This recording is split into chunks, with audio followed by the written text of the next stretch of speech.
الباور ليفتنج او الرفعة الميتة.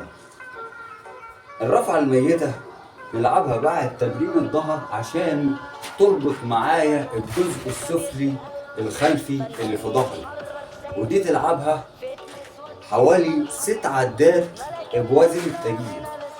6 عدات بوزن تقيل عشان يربط معاك ويقوي معاك عضلات العمود الفقري او العضلة اللي ورا.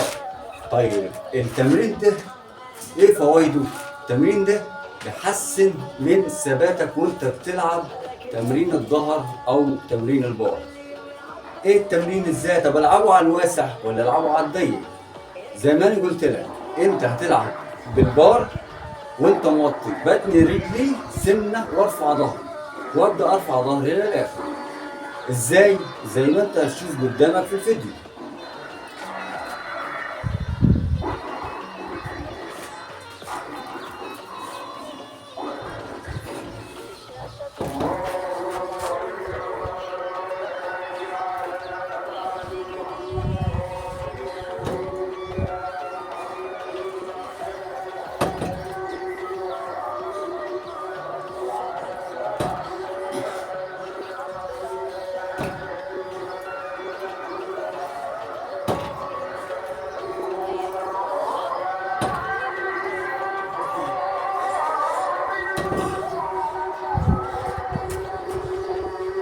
الحركة اللي جاية هنلعب نفس التمرين بس هنركز على الجزء السفلي.